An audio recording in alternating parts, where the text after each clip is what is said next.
My name is Phil Yoon from LA, California.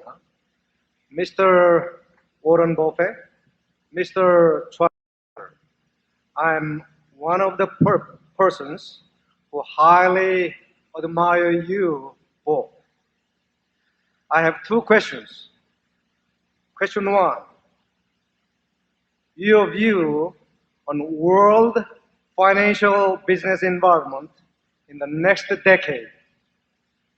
Question two, U.S. position for economic competition in the next decade. Thank you. Well, you've asked two big questions, but you're going to get very small answers, I'm afraid. And that's no disrespect, but we don't have we don't think about those things very much. We just are looking for decent businesses, and incidentally, our views in the past wouldn't have been any good on those subjects. And we try to think about two things. We try to think about things that are important and things that are knowable. Now, there are things that are important that are not knowable in our view.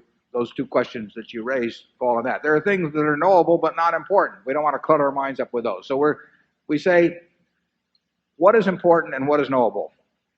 And what among the things that fall within those two categories can we translate into some kind of an action that is useful for Berkshire? And we really, there are all kinds of important subjects that Charlie and I, we don't know anything about.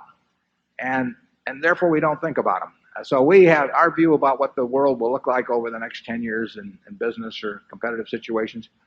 We're just no good. We do think we know something about what Coca-Cola is going to look like in 10 years, or what Gillette's going to look like in 10 years, or what Disney's going to look like in 10 years, or what some of our operating subsidiaries are going to look like in 10 years. We care a lot about that. We think a lot about that. We want to be right about that. If we're right about that, the other things get to be, they're less important.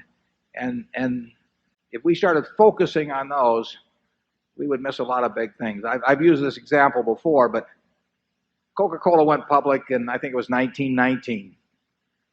And the first year, one share cost $40.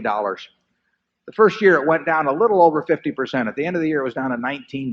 There were some problems with bottler contracts. There was problems with sugar, various kinds of problems.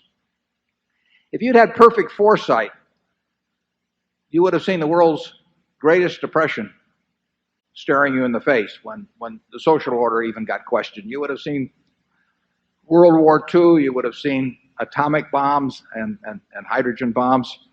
You would have seen all kinds of things. And you could always find a reason to postpone why you should buy that share of Coca-Cola. But the important thing wasn't to see that. The important thing was to see that they were going to be selling 1 billion 8-ounce servings of beverages a day this year, or some large number. And that the person who could make people happy 1 billion times a day around the globe ought to make a few bucks off doing it.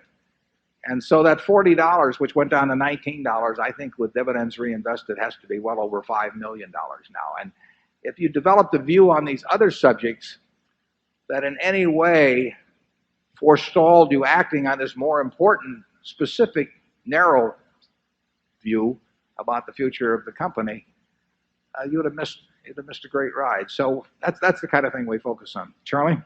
Yeah, we're not predicting the currents that will come, just how some things will swim in the currents, whatever they are. Zone 5, please.